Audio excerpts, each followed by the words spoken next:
Olá, este é o Boletim de Notícias, eu sou Fabiana Vantucci e te faço companhia a partir de agora. O aumento de casos da Omicron em todo o mundo tem causado preocupação. De acordo com a Organização Mundial da Saúde, esse cenário poderia intensificar o risco de surgimento de novas variantes mais perigosas do coronavírus. Apesar de a variante Ômicron se espalhar rapidamente por todo o mundo, cientistas consideram que a cepa parece ser menos grave do que as anteriores.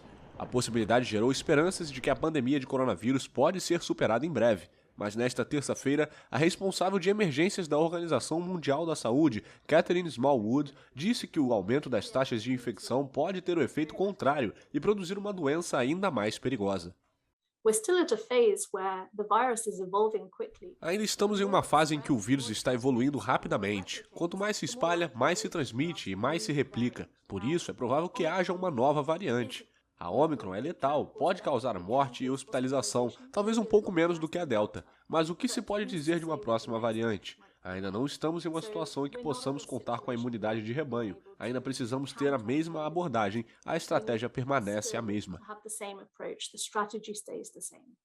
De acordo com a OMS, a vacinação continua sendo a melhor opção para manter os níveis de transmissão baixos. Smallwood lembrou que a Europa registrou mais de 100 milhões de casos de Covid desde o início da pandemia e mais de 5 milhões de casos novos somente na última semana de 2021. E ainda falando sobre os reflexos do avanço da variante Ômicron, autoridades do Rio de Janeiro decidiram cancelar o tradicional carnaval de rua por causa do aumento no número de casos no país. Nada de carnaval de rua em 2022 no Rio de Janeiro. Nesta terça-feira, autoridades cariocas confirmaram a suspensão de blocos carnavalescos na Cidade Maravilhosa devido ao avanço da variante Ômicron. A cidade vê o número de casos aumentar, especialmente após as festas de fim de ano. Em uma transmissão ao vivo nas redes sociais, o prefeito Eduardo Paes afirmou que o desfile das escolas de samba no Sambódromo foi mantido. O anúncio veio após uma reunião com representantes dos blocos que participam do carnaval. Este é o segundo ano consecutivo que a pandemia leva autoridades a cancelar a folia nas ruas do Rio de Janeiro. Em busca de um ambiente mais controlado, o prefeito propôs a realização de eventos em fevereiro em 3 espaços diferentes da cidade. Segundo o Paes, a ideia não foi aceita pelos blocos, que ficaram de apresentar na sexta-feira uma contraproposta. A prefeitura destacou em nota que o Rio de Janeiro tem 3 manifestações principais: os bailes, os desfiles no Sambódromo e os blocos de rua. Nos 2 primeiros é possível estabelecer um controle, enquanto no terceiro fica praticamente inviável. E um zoológico do Chile iniciou a vacinação de animais contra a Covid-19. A iniciativa é um experimento único na América Latina com o objetivo de proteger espécies mais suscetíveis ao vírus. Charlie e Sandai, um tigre de Bengala e um orangotango de Bornéu, ambos em perigo de extinção, foram vacinados contra o coronavírus. A medida é parte de um programa experimental único na América Latina, realizado pelo Zoológico Buin, em Santiago. Charlie é, aos 3 anos, um imenso tigre de Bengala, a maior espécie de felino do mundo. Aos 26 anos, Sandai é um orangotango único na América do Sul, com grande potencial para a reprodução de uma espécie sob grave ameaça de extinção. A ideia, efetivamente, é proteger os animais. A ideia é proteger os animais, os mais suscetíveis a contrair o coronavírus, e ao mesmo tempo monitorar se a vacina gera imunidade e quanto tempo dura o efeito. Processos muito semelhantes aos que são feitos na medicina humana. A vacina ainda está em fase experimental e foi desenvolvida apenas para animais. 10 animais receberam a 2ª dose no Buin, um dos maiores zoológicos privados da América Latina. Várias espécies de macacos e grandes felinos têm maior probabilidade de serem infectadas. Nenhum caso de infecção animal foi relatado no parque chileno, mas nos Estados Unidos, 6 leões africanos, um tigre de Sumatra e 2 siberianos do zoológico de Washington foram tratados após teste positivo para a Covid-19.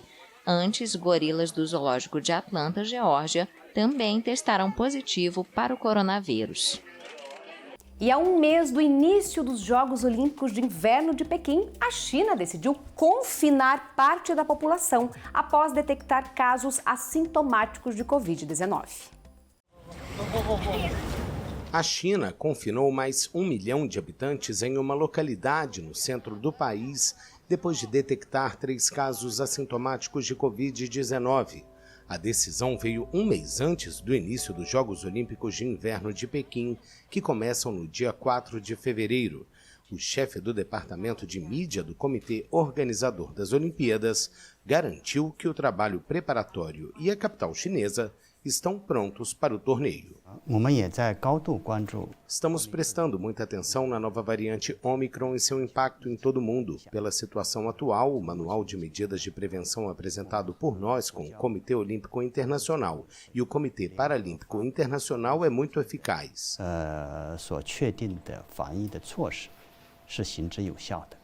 Desde o surgimento da pandemia, em dezembro de 2019, as autoridades do país vêm aplicando a estratégia Covid-0. O plano consiste em fazer o que for necessário para limitar ao máximo o surgimento de novos casos de contaminação. Nas últimas 24 horas, a China registrou 175 novos contágios pelo coronavírus, sendo 95 na cidade de Xi'an, onde 13 milhões de habitantes estão confinados há quase 2 semanas. Este é o confinamento mais restrito e importante realizado na China desde Wuhan, no início da pandemia. E o Tribunal Superior Eleitoral divulgou o calendário das eleições deste ano. Além das datas em que acontecerão os 2 turnos de votação, há também outros dias importantes para o eleitor. Confira. Começou a valer já em 1º de janeiro a obrigatoriedade de registro de pesquisas eleitorais e a limitação de despesas com publicidade dos órgãos públicos. De 3 de março a 1º de abril é o período da janela partidária em que deputados federais, estaduais e distritais podem trocar de partido para concorrer às eleições sem perder o mandato. O 2 de abril é a data limite para as legendas e federações partidárias obterem o registro dos estatutos com o TSE.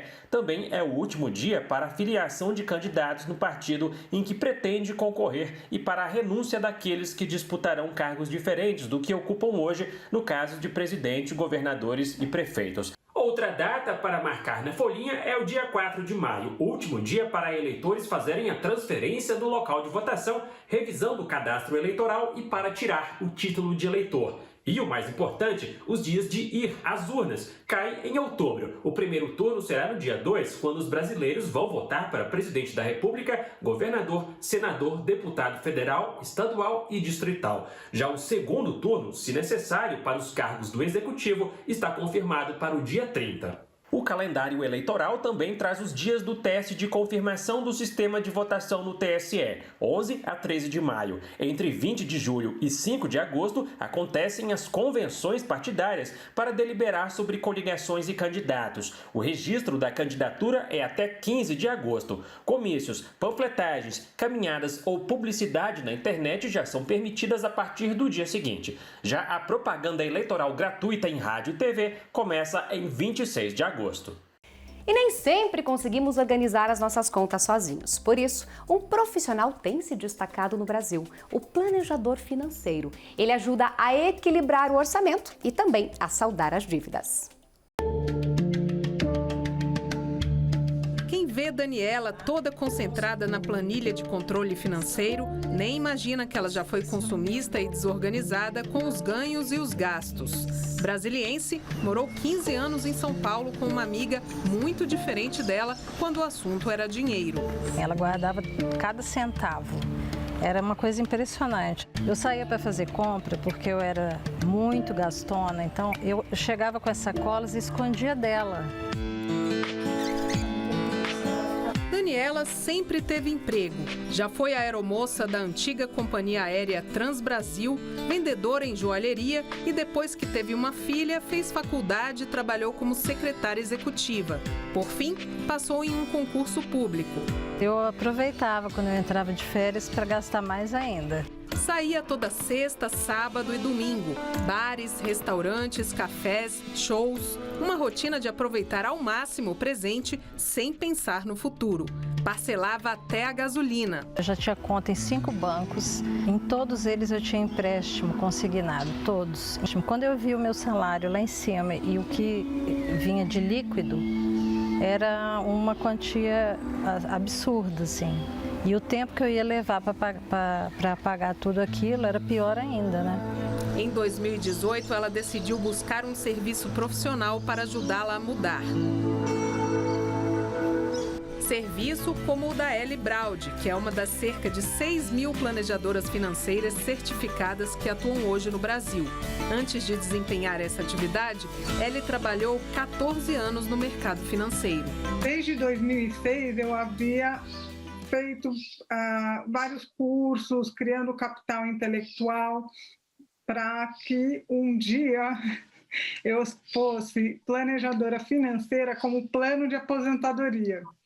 Mas como nem sempre tudo a gente planeja nessa vida, eu virei mãe de trigêmeos e com isso eu transformei todo o meu plano de aposentadoria para um plano de maternidade.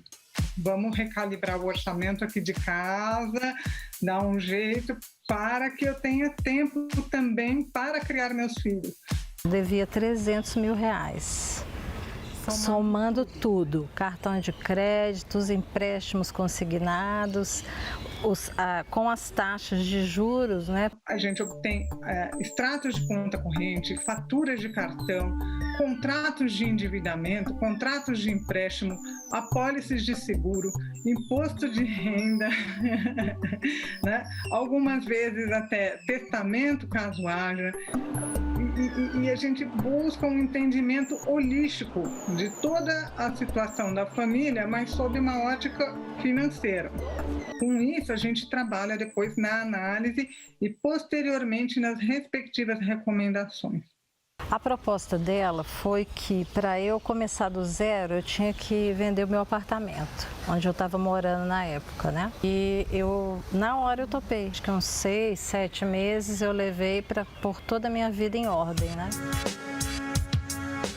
O principal vilão, no meu ponto de vista, é, às vezes, se acomodar numa situação e achar que não pode fazer diferente. E também muitas vezes as pessoas terem uma necessidade de comprar coisas que não precisam para mostrar para os outros.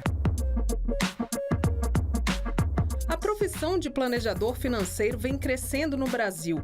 Em 2007, quando Viviane tirou a certificação dela, eram menos de 200 profissionais da área. Muitos atuam nas periferias, prestando atendimentos em eventos periódicos. Às vezes a gente acha, só uma palestra, só uma coisa ali, às vezes nem parece que as pessoas estão prestando atenção, mas elas estão atentas e aquilo vai reverberando na cabeça da pessoa de alguma forma. Eu tenho esse salário, eu não tenho o que fazer. Não, tem sim. A pessoa pode fazer uma renda extra, pode fazer um trabalho de sábado, pode vender alguma coisa que ela saiba fazer, um doce, um salgado, enfim. E o Boletim de Notícias está terminando, mas você continua com a nossa programação. Tchau e até a próxima!